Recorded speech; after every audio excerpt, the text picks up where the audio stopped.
The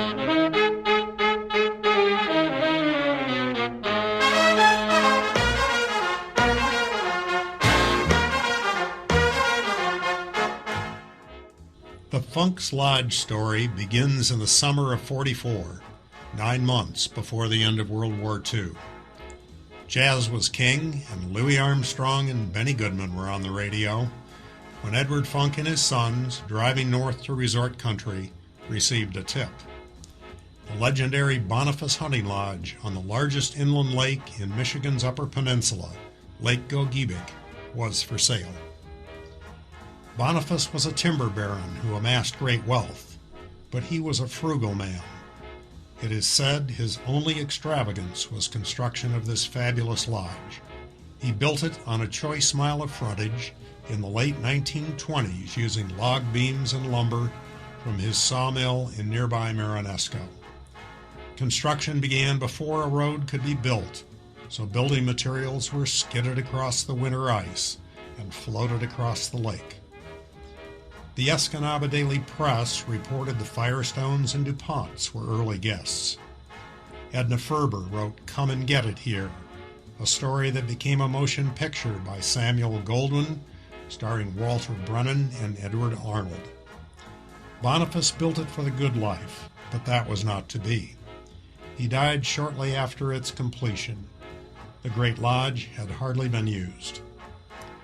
Meanwhile, down in America's heartland, Edward and Jenny Funk and their sons and daughters were building a fiercely independent family business.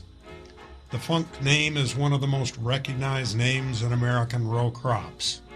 For 50 years, you couldn't miss the Edward J. Funk and Sons or Supercrossed name in corn and soybean country.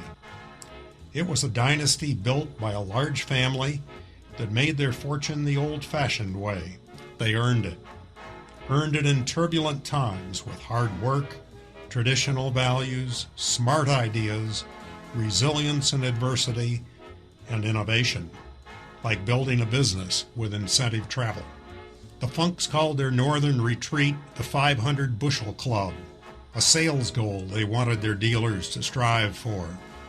Membership in the 500 Bushel Club brought the best dealers and their wives to the lodge for the rich pleasures of this region.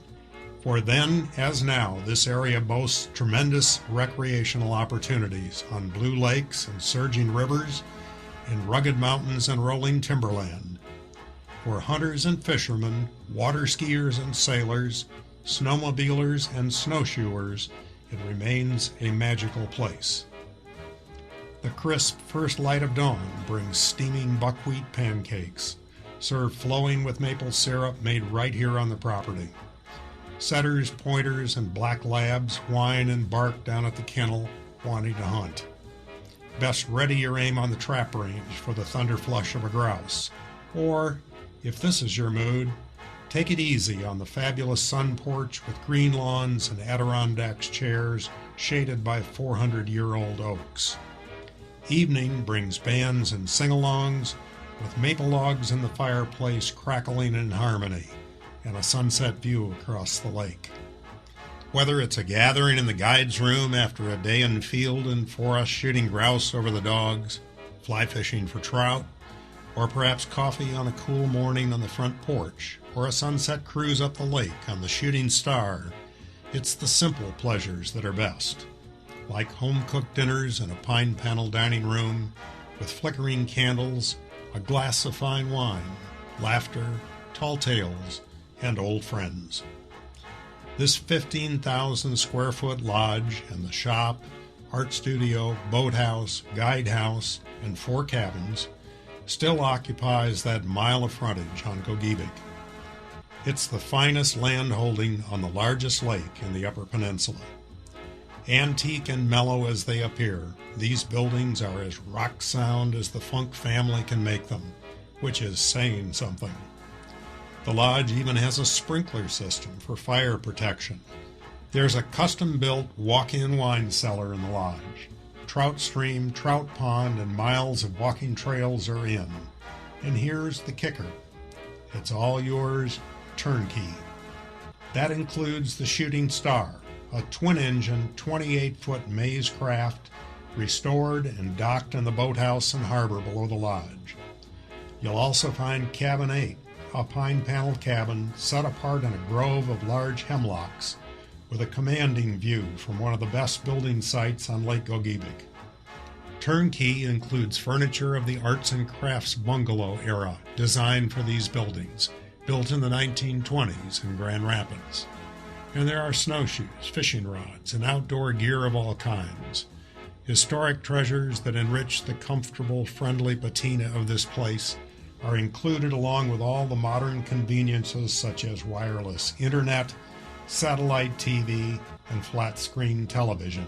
Turnkey means ready to use.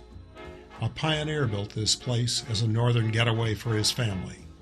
Then the Funks proved it is ideal for corporate entertaining, so who will own it now? What seems certain is that it will be an owner who values privacy, enduring beauty, the out-of-doors, and the rich fellowship that is found here.